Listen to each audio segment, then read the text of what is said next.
I know I said I'm creating myself again, but honestly, I'm creating myself as we speak. And no one talks about this enough. Because when you hear creating yourself, people usually imagine this dramatic transformation that changes your life overnight. But I don't think that's exactly how it happens. I think the first creation of yourself actually happens unintentionally. Well, for most people. You become who you are through repetition, through habits, through routines, and through the things you consistently allow in your life.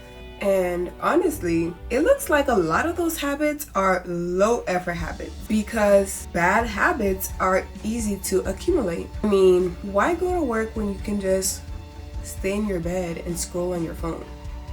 Why work on your goals when comfort feels easier? And just like that, slowly, without even realizing it, those habits begin creating you. But you created those habits, and those habits created you.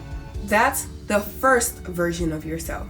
And I like to call it the accidental version, or for lack of better words, the unintentional version. That version was built from comfort, procrastination, fear, avoidance, insecurity, and instant gratification. Yeah, I know this is not new to you. But the second time you create yourself, it's intentional. And I think that's why it's called creating myself again. Because the second creation is a choice. Basically, waking up and realizing, wait, I actually don't want to be this version of myself forever. And I don't have to be. And I think that realization changes everything. Well, almost everything. Because some people stop right there at the realization. But once you become aware of the habits creating your life, you need to finally decide if they deserve to keep creating it. For me, one of the biggest things was excuses. I wanted to start a YouTube channel for years. And I mean, I'm talking more than a decade.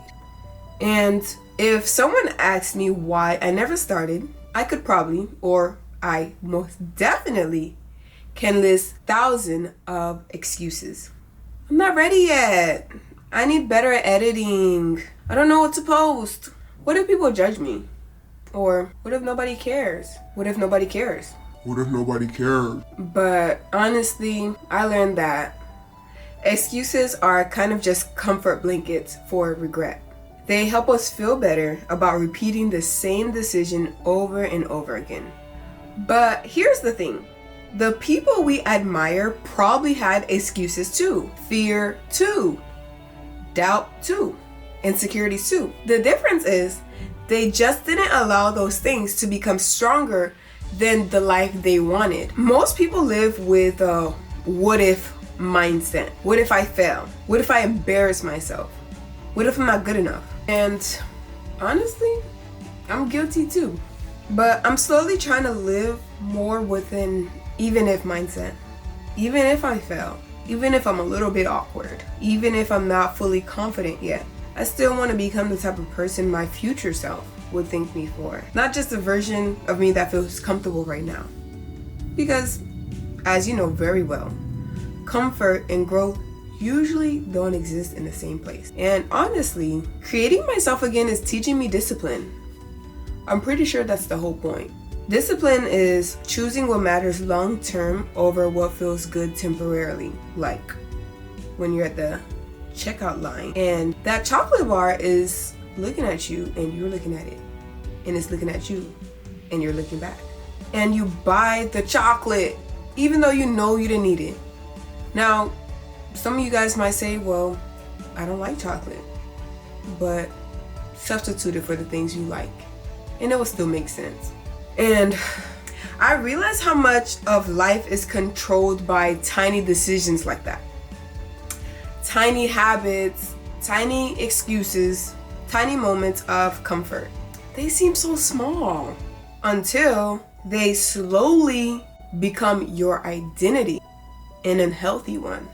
There's this quote I keep thinking of, and I love it so much, even though I've probably been on the more so negative side of it. And it says, we all suffer from one of two pains: the pain of discipline or the pain of regret.